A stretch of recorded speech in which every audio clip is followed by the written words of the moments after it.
Assalamualaikum warahmatullahi wabarakatuh.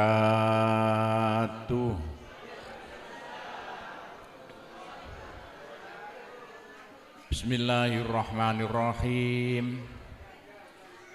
Alhamdulillahi rabbil alamin.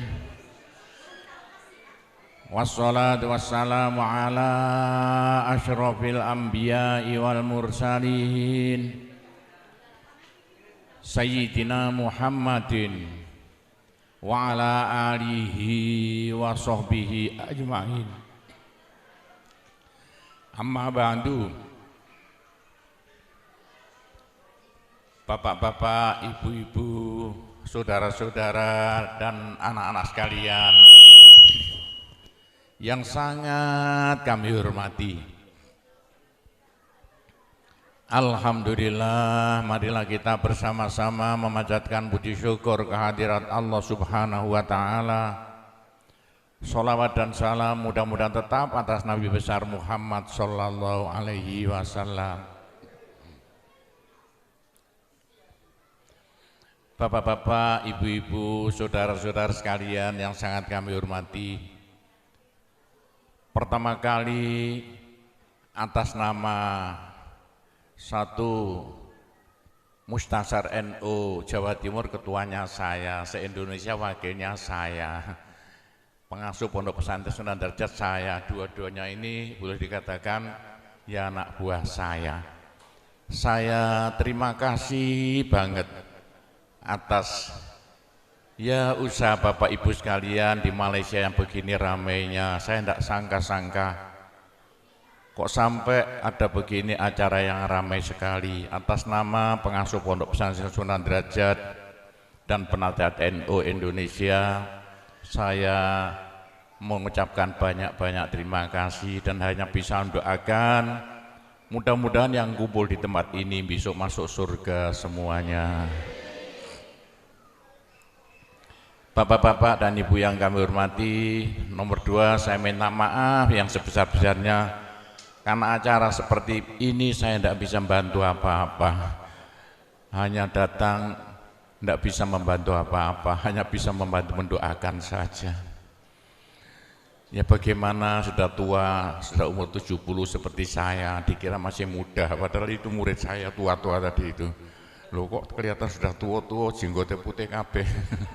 Ada itu rata-rata murid saya tahun 77-80-an dulu. Bapak-bapak dan ibu sekalian yang kami hormati, sebetulnya saya ini seperti saudara di Malaysia ini. Saya hampir ya tiap-tiap beberapa bulan ke Malaysia, 3 bulan ke Malaysia. Saya banyak usaha-usaha yang ada di Malaysia. Kayak saya ini ketepaan koncone Anwar Ibrahim, ya saya ini orangnya. Jadi saya ke Malaysia ini dulu itu ketepaan. Ceritanya begini ya, Jogondo-gondo. Dulu Gofar Bapak punya anak namanya Sya'roni, jadi kepala bank seluruh Malaysia. Uang bank disuruh beli, dibuat beli kayu-kayu di Kalimantan yang bukan main luasnya. Kayu itu tidak laku-laku sampai 2 tahun. Saya uang bank Malaysia ini bingung, tidak karu-karuan.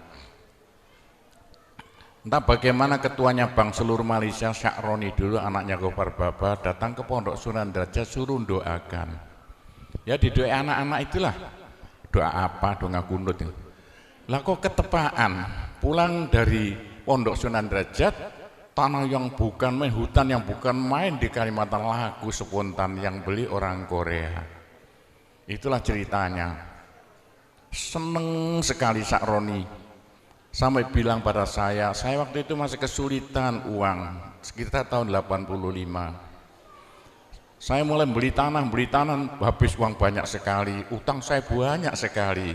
Sya'roni bilang, Pak Gofur, saya berhasil. Saya ingin bantu Pak Gofur, hutang Pak Gofur berapa? Saya bayar semuanya. Habislah utang saya yang banyak sekali waktu itu, sampai Pondok Sunan Derajat asalnya 1/4 hektar jadi 140 hektar luasnya. Semua tanahnya hutang, yang banyak bayar itu putranya Gofar Baba. Berarti Gofar Baba seperti saudara dengan saya mulai dulu. Itu cerita nih, sampan tinggal mondok tok. Yang bayari tanah itu dulu sebetulnya namanya Syakroni, saya yang sudah meninggal sekarang. Itu ceritanya Pondok Sunan Derajat bisa besar karena dibantu orang besar Malaysia. Putranya Gofar Baba waktu itu. Lalu Pondok Sunan Derajat bangun masjid. Masjid yang serba 9. Masjid itu waktu itu tahun 90-an habis 5 miliar. Saya hutang juga, enggak punya uang. Mungkin Bapak tahu masjidnya itu, yang bagus sekali itu di tengah-tengah pondok. Habis 5 miliar, uang enggak ada. Saya hutang lagi, orang Gresik, orang bayar, 3 orang saya hutangi. Pak Gopur kalau sudah punya uang nyaur. Ya. Bagaimana?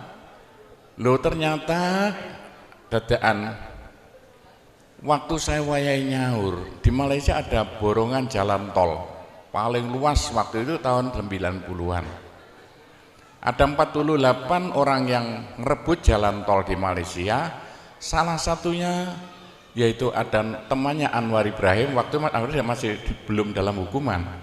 Temannya datang ke Pondok Sunan Derajat, suruh doakan supaya dia menang. Alhamdulillah temannya Anwar Ibrahim menang. Karena menang, saya ditanya, punya hutang berapa? 5 miliar, habislah hutang saya. Yang nyauri orang Malaysia. Itulah ceritanya, begitu itu saya sampai bisa besar Pondok Sunan Derajat karena kendel hutang. Yang nyauri orang besar-besar Malaysia. Sekarang sudah kaya Pondok Sunan Derajat, punya pabrik banyak sekali. Itulah ceritanya Pondok Sunan Derajat dekat dengan Malaysia. Bapak-bapak, Pondok Sunan Derajat pondok tertua di Indonesia. Pondok Sunan Derajat dibangun tahun 1460-an, sudah umur 600 tahun. Pondok Jombang baru 100 tahun, Pondok Sunan Derajat sudah 600 tahun. Pondok Sunan Derajat itu satu-satunya peninggalan Wali Songo yang masih ada. Wali Songo yang paling Wali Songo dulu bikin pondok jumlahnya 9, tapi yang 8 sudah habis. Tinggal kuburan. Satu-satunya yang asli belum dipindah ke tempat yang lain. Jadi tinggal Pondok Sunan Derajat. Itulah.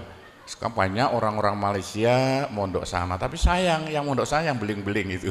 Rata-rata orang Malaysia mondok di Pondok Sunan Derajat.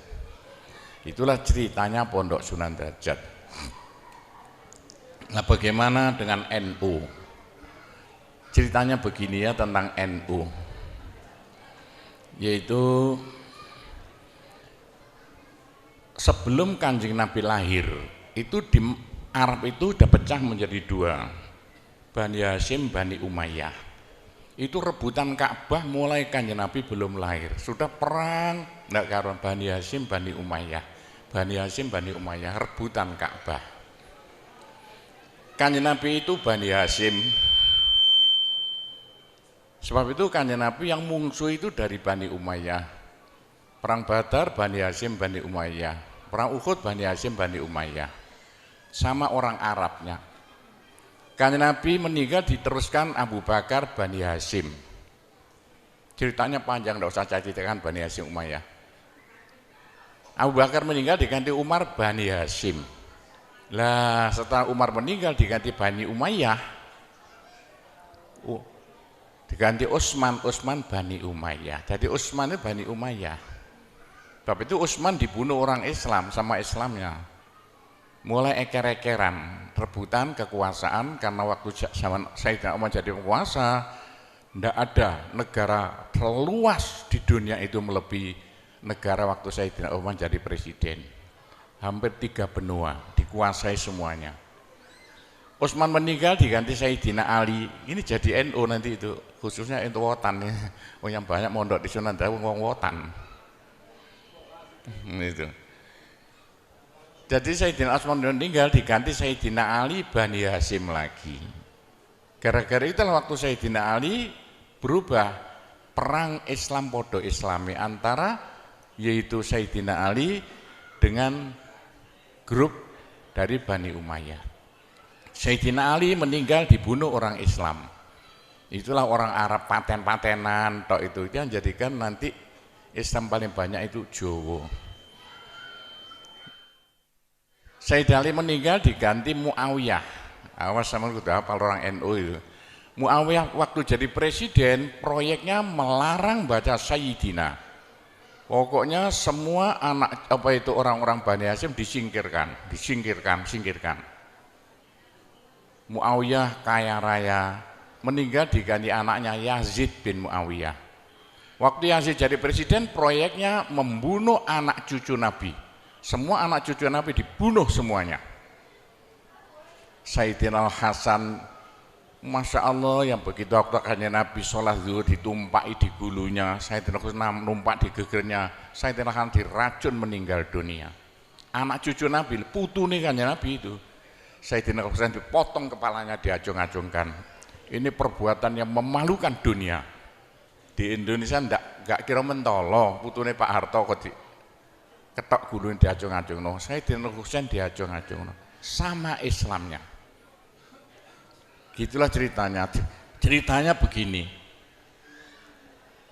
Untuk politik, politiknya membujui al-harbu qita'atun, politik selalu membujui. Untuk membunuh semua anak cucu Nabi, dijanji oleh Yazid bin Muawiyah, anak cucu Nabi suruh kumpul, nanti akan dijadikan orang besar-besar. 81 yaitu di Karbala, anak cucu Nabi kumpul 81 jumlahnya.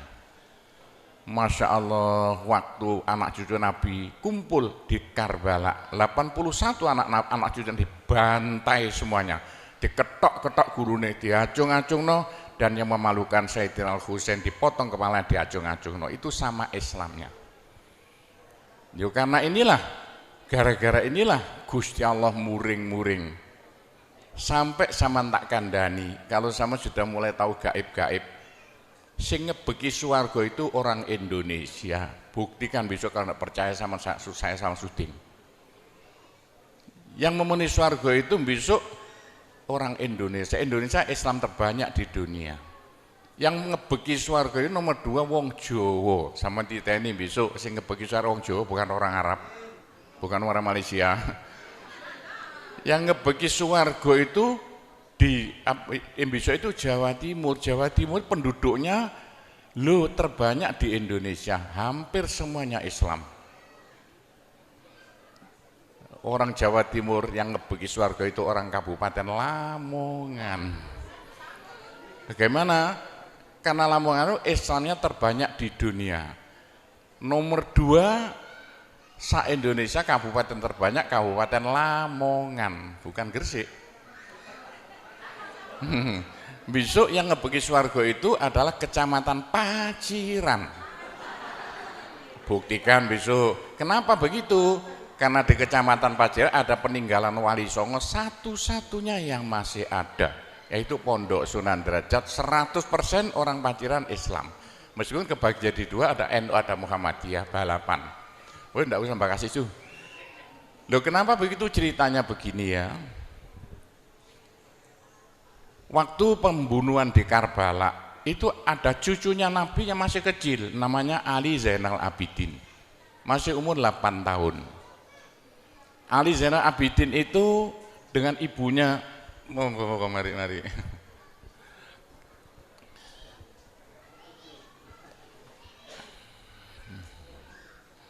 Ali Zainal Abidin itu dengan ibunya yang kurus sudah mau meninggal dunia. Yang disuruh membunuh Ali Zainal Abidin yang baru umur 8 tahun, gak tego, gak mentolo begitulah. Lalu Ali Zainal Abidin itu dilarikan, waktu itu masih umur sekitar 8 tahun. Dibawa ke Turki, saya dipanggil ke Turki, tadi malam saya dipanggil ke Turki. Saya insya Allah akan datang ke Turki karena ada urusan ini. Semalam saya bukan dengan Anwar Ibrahim, saya diajak ke Turki. Nah, di Turki itulah cucu Nabi yang tinggal 1, semua dibunuh. Yang bunuh siapa? Bani Umayyah. Lalu oleh Sultan Muhammad, cucu Nabi yang masih kecil seperti anak Emoto ini, mulai 8 tahun.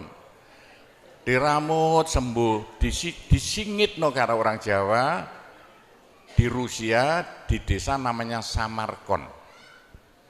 Di Samarkand itulah, sama harus tahu Samarkand, besok-besok kapan sana. Cucu Nabi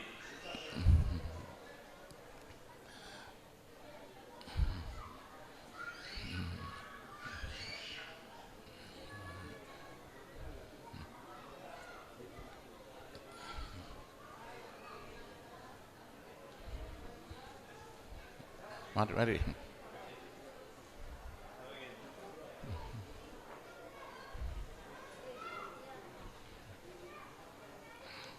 Saya dengar orang NU kalau tahu ceritanya NU bodoh. Yang bicara penasihat NU se-Indonesia, ya saya ini orangnya. Dengarkan, oh NU itu asalnya dari apa? Ya. Waktu itu Ali Zainal Abidin disingitno di perbatasan Rusia namanya desa Samarkand. Samarkandi itu. Disitulah Ali Zainal Abidin punya anak lagi, punya cucu lagi. Cucunya Ali Zainal Abidin namanya apa itu? Ikut kapalnya Cheng Ho, namanya Syekh Jamaluddin. Ikut kapalnya Cheng Ho masuk Pulau Jawa. Waktu kerajaan Mojopahit pelabuhannya masih di Tuban. Syekh Jamaluddin itu harus tahu satu-satu cucu Nabi yang masuk Pulau Jawa pertama kali. Di Arab habis bilang Sayyid, saya syuting tidak bisa bicara kok bisa Sayyid sama itu dari mana? Oh yang Sayyid yang rata-rata itu orang Jawa. Saya tahu ceritanya lengkap, punya bukunya itu. Sampai saya ambil di negara Belanda sana, bukunya yang semua diambil Belanda dulu itu. Sama harus tahu, Syekh Jamaluddin itu bikin rumah di Tuban, di Kecamatan Jatirogo, Desa Jambi. Tiap hall pasti saya. Hallnya tanggal 15 Ramadan, tanggal 15 Sakban. Itu pesarnya anak cucu Nabi yang pertama kali masuk Pulau Jawa. Nama siapa namanya? Syekh Jamaluddin. Syekh Jamaluddin nurunkan banyak orang sampai Tuban, Rembang. Itu Bojonegoro anak cucu Syekh Jamaluddin. Syekh Jamaluddin punya anak diantaranya Ibrahim As-Samarkandi, tahu di timurnya Tuban. Punya anak sampai Lamongan, sampai Gresik. Ibrahim As-Samarkandi punya anak banyak, diantaranya Raden Rahmat Sunan Ampel Surabaya. Raden Rahmat Sunan Ampel Surabaya nurunkan orang Madura, Pasuruan, Probolinggo, termasuk orang ini Kecamatan Panceng ini. Di antara adiknya Raden Rahmat Sunan Ampel Surabaya kawin dengan Raja Mojopahit terakhir Prabu Kertawijaya, Bri Kertabumi, lahirlah namanya Raden Fatah. Jadi Raden Fatah itu ibu dari Mojopahit, keliru. Ayah dari Mojopahit, ibu dari Kanjeng Nabi. Waktu Raden Fatah jadi raja, meneruskan Mojopahit, dirubahlah kerajaan Hindu menjadi kerajaan Islam. Waktu Raden Fatah apa itu jadi rojo, bikin pondok jumlahnya 9. Pondok yang jumlahnya 9 itulah ditugaskan untuk mengislamkan Pulau Jawa pakai damai, tidak seperti di Arab Saudi itu yang diteruskan oleh NU ini. Cara-caranya itu. Pondok yang jumlahnya 9 itu sayang, yang 8 habis, tinggal kuburan. Satu-satunya peninggalan Wali Songo yang masih ada tinggal Pondok Sunan Derajat, asli belum dipindah kemana-mana. Tapi itulah saya tugasnya paling berat di Indonesia, bahkan di dunia. Karena apa? Yaitu bagian keramut peninggalan Wali Songo satu-satunya yang masih ada. Wali Songo berhasil loh, merubah dari Hindu Buddha 100% menjadi Islam tanpa perang. Orang Mekah loh masuk Islam karena kalah perang. Saya udah tahu kok. Orang Mekah mau masuk Islam karena kalah perang. Nah itu sejarahnya bapak-bapak sudah hafal. Satu-satunya Pulau Jawa dari Hindu Buddha 100% loh berubah jadi Islam tanpa perang.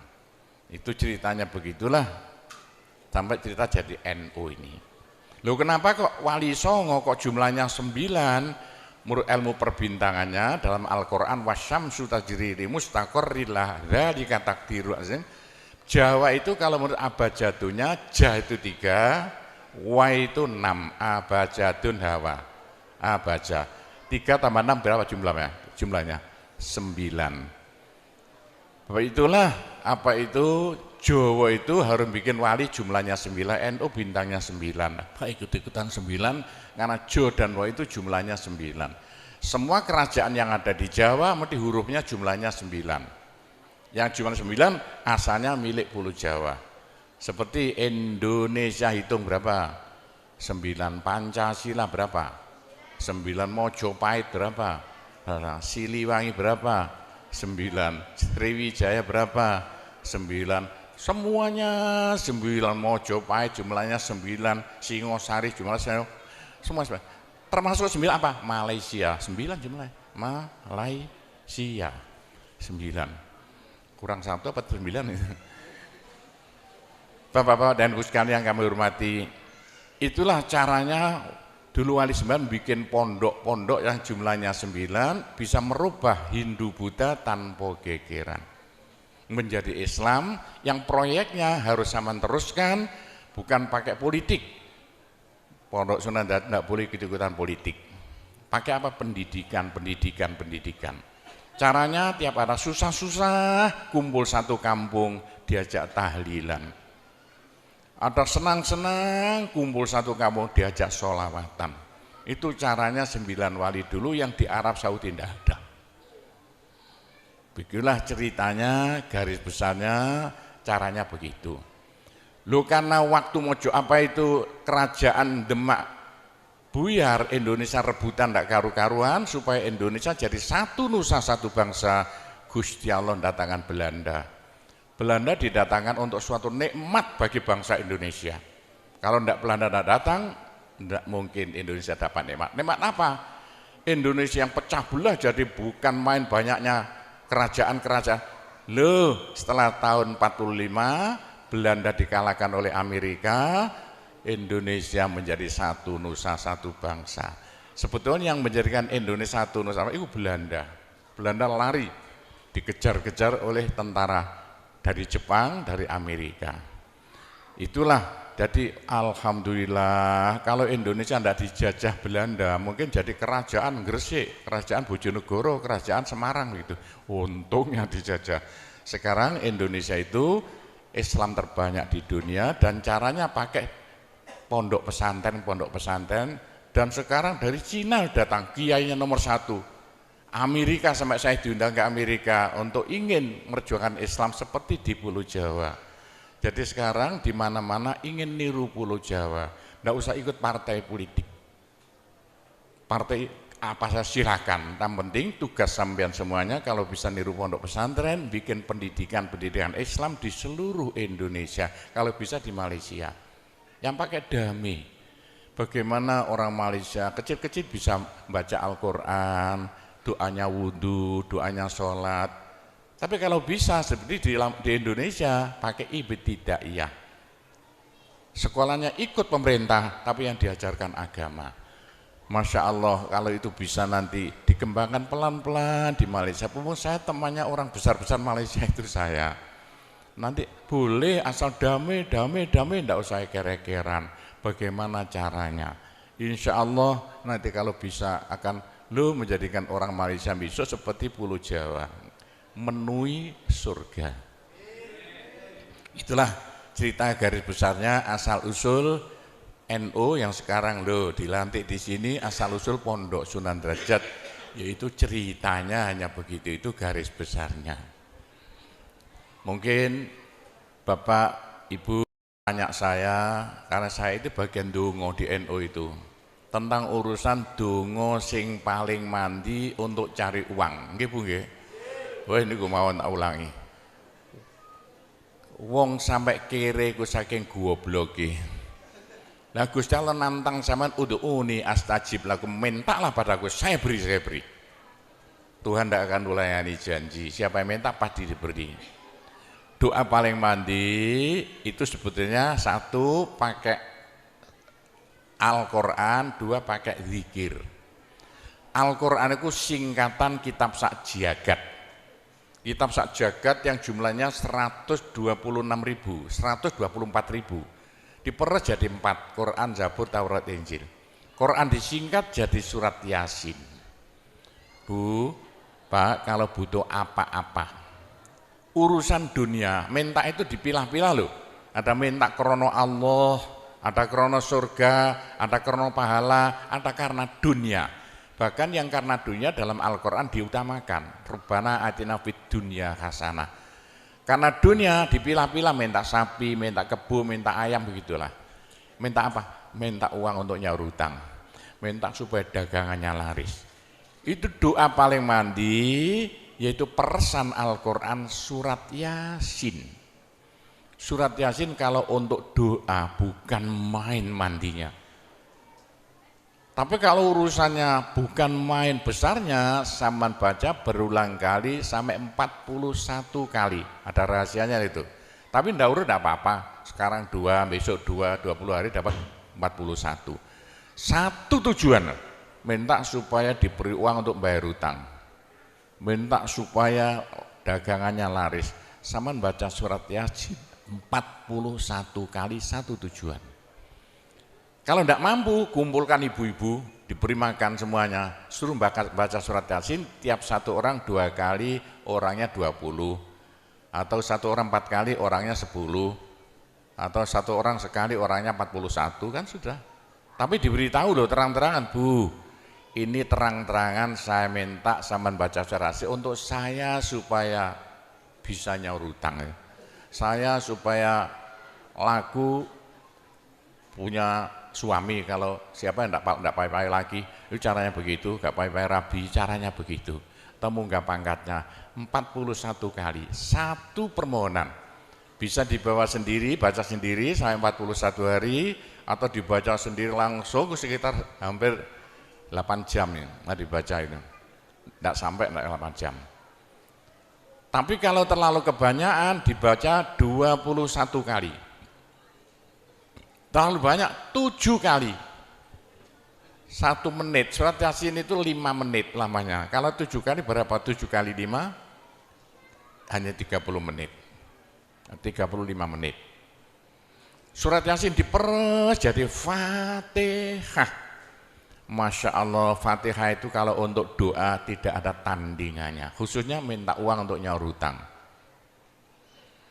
Lah Fatihah itu berapa kali?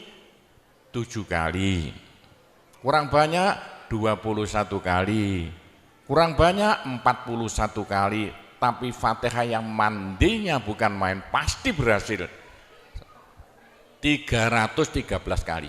Ayo, siapa yang punya, yang enggak laku-laku, enggak dapat istri, sampean baca Fatihah, satu tujuan supaya dapat istri 313 kali, yang kalau dibaca hanya 40 menit ini. Satu tujuan. Mosok aku ya dicacak lah. Kalau punya rumah enggak laku-laku supaya laku. Baca Fatihah 313. 313 itu dalam Al-Qur'annya kam min fi'atin qalilah ghalabat fi'atan katsirah. Jumlah sedikit bisa ngalahkan jumlah yang banyak sekali. Kanjeng Nabi perang Badar tentaranya 313. Kanjeng Nabi apa itu? Nabi Daud mungsuh Raja Jalut tentaranya 313. Bu, kalau butuh apa-apa supaya kasih seketika, mbok yo baca Fatihah 313 kali. Tapi kalau resayan monggo, tapi tidak boleh dibagi-bagi. Apalagi bisa 7 orang diajak bersamaan baca satu tujuan supaya dapat suami. Terang-terangan loh, ngajak temannya 7 orang paling sedikit. Tiap orang baca Fatihah 313 kali. Cospleng nanti tahu-tahu datang saya mau. Mosok buktikan kalau tidak percaya. Tapi ini yang paling mandi untuk dagangan supaya laris. Orang datang ke Malaysia jauh-jauh nggak kaya, buat apa? Pulang saja ke rumah. Ke Malaysia jauh-jauh harus kaya raya seperti saya. punya trek berapa 1.200, enggak bisa dihitung treknya aja, bisa bangun pondok nanti beratus-ratus miliar uang Indonesia tanpa tarian masyarakat. Pernah saya narik yang mondok sana, enggak pernah minum aja gratis, enggak usah bayar-bayaran. Ya, karena apa? 313 kali Fatihah untuk minta uang, minta uang, minta uang. Bisa ya? Pak Gopur, kecilkan lagi, Fatihah diperes jadi apa? Bismillahirrahmanirrahim.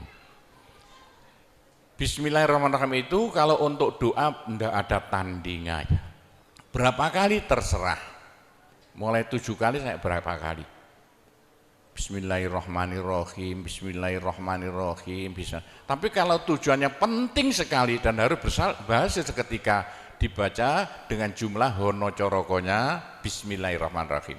Abjadnya berapa? 786 kali.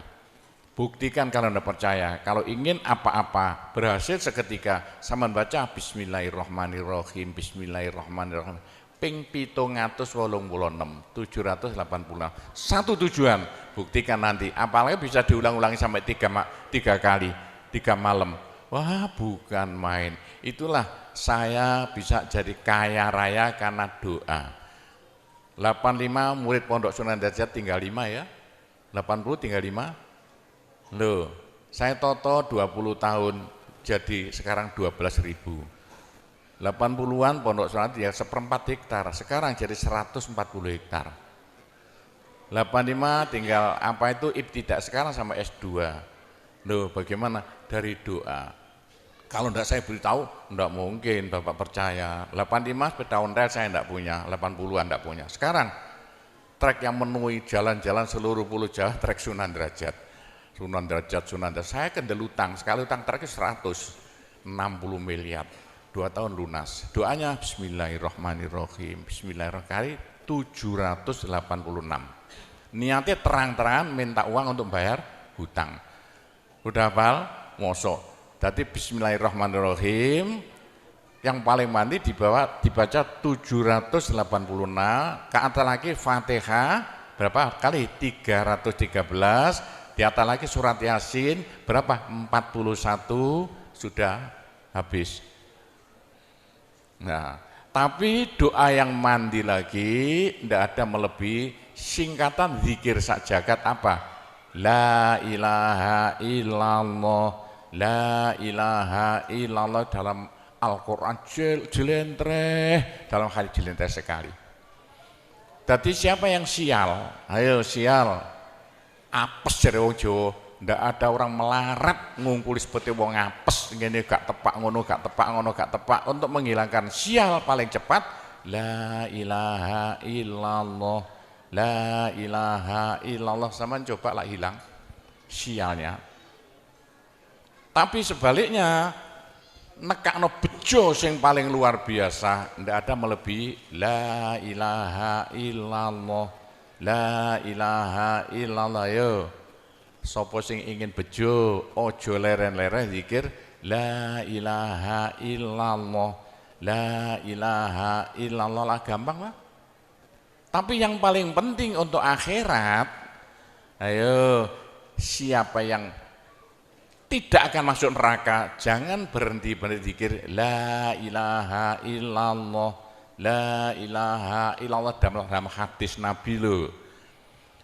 Semua dosa itu tidak akan bisa bertahan, pasti hancur karena dipules la ilaha illallah.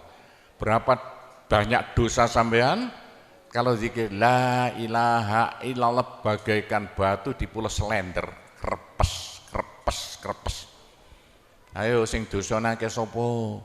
Nah, kalau kaya opo saya intelnya polisi di bidang narkoba itu saya di Indonesia ini mulai zaman dulu. Ayo, bagaimana? Orang nakal itu akan sembuh nakalnya kalau tidak berhenti zikir la ilaha illallah, la ilaha illallah. Siapa yang nakal? Senangannya minum pil koplo. Kenapa? Malaysia, bahasa Malaysia apa itu? Itu ganja. Tapi kalau ingin cepat sembuh ya caranya begini ya. Sama zikir la ilaha illallah, sekali zikir saambekan. La ilaha illallah. Terus sama tarik napas, serut begitu. Menurut ilmu alam, kalau sama zikir la ilaha illallah, dari mulut sama keluar aura-aura bion-bion yang tidak akan bisa hilang sampai ribuan tahun, sampai jutaan tahun. Naik untuk kekayaan sampean di akhirat. Itu dalam Al-Quran, yuridu harsal akhirah nazid lahu fi harsi. Tapi untuk di dunia, yuridu harsad dunia nu'tihi minda, caranya begini. Sama dikit la ilaha illallah. Ini sinar putih keluar, ditarik masuk hidung, masuk paru-paru, dipekek. Ini bisa menghilangkan kenakalan sampai semuanya. Itu caranya Wali Songo dulu untuk merubah Indonesia asalnya dari Hindu Buddha menjadi Islam tanpa gegeran. Diundang, diberi makan, beri berkat, tapi waktu mau tahlilan lah panjang dulu. Afdhalu dzikri kana fa'laman la ilaha illallah. Tiga itu politik itu kan tarik nafas masuk hidung. Serut itu caranya merubah zaman asalnya sial hilang sialnya, asalnya nakal supaya hilang nakalnya, caranya begitu. Apalagi waktu itu mata dipejamkan, monto direnung, dengan narik serut cepat hilang nakalnya, bagaimana jadi orang baik. Tapi kalau nakalnya sudah kelas kakap, waduh sudah seperti anak-anak Malaysia yang lari ke Pondok Sunan Derajat itu, iya bagaimana, saya tahu itu kena nakal-nakal karuan. Caranya diriji tengah ya, dan jemolan tempel plek ini dua-duanya, terus sama tarik nyeng sama cacak nanti kan. Loh iya, ini paling cepat untuk menghilangkan kenakalan dengan zikir la ilaha illallah. Waktu narik mata dipejamkan, diriji tengah dengan jempolan ditempelkan, tarik serut. Ini ilmu rahasia loh, enggak sama, enggak saya beritahu gitu. Supaya yang nakal-nakal hilang nakalnya spontan. Nah itu zikir la ilaha illallah, sepanjang-panjang la ilaha illallah, tertarik serut. Tapi untuk nekakno bejo, supaya sampean bejo, supaya sampean berjaya, sama saja, supaya tidak sial. Sama dikir la ilaha illallah saambekan, apa ditarik serut, itu caranya begitu. Pak Gowo tidak dulu diberitahu, pengajiannya baru sekarang. Ini rahasianya supaya untuk merubah nasib dengan la ilaha illallah. La ilaha illallah itu mulai Nabi Adam tidak diberikan, pada nabi-nabi minta la ilaha illallah tidak diberikan. La ilaha illallah untuk umat Muhammad, supaya umat Muhammad lo di dunia bahagia, di akhirat masuk surga, dan tidak masuk neraka pakai la ilaha illallah. Itulah supaya tidak masuk neraka. Dalam hadis Nabi ya, sama jangan berhenti dikit la ilaha illallah, la ilaha illallah, kata Nabi. Berapa dosa sampean kalau sama zikir la ilaha illallah habis semuanya. La ilaha illallah alat dari Tuhan untuk supaya dosa kita bisa habis, karena surga tidak masuk, tidak mau dimasuki orang yang bawa dosa. Supaya kita bisa masuk surga, dosa dihabiskan dengan zikir la ilaha illallah, la ilaha illallah. Lah supaya kaya di surga, orang surga itu tidak sama loh. Ada di surga miskin, ada di surga kaya. Tinggi dan pendeknya derajat yang di surga tergantung banyak sedikitnya pahala yang kita bawa di dunia. Kalau ingin kaya di surga, jangan berhenti berzikir la ilaha illallah. Kata Nabi, semua ibadah manusia itu ditimbang besok itu, kecuali satu yang tidak bisa ditimbang. Apa? La ilaha illallah. Malaikat tidak kuat mau ngangkat la ilaha illallah ke atas timbangan. Nah, diangkat pedet kakinya malaikatnya. Ini apa-apaan ini, bekakas kok begini. Teman-teman malaikat, ayo angkat bersama. Diangkat timbangannya, perek, hancur timbangannya. Wah, ini ndak usah ditimbang. Apa kata orang Jawa, gelundung naik. La ilaha illallah, gelundung. La ilaha illallah, gelundung. Dengar telinganya.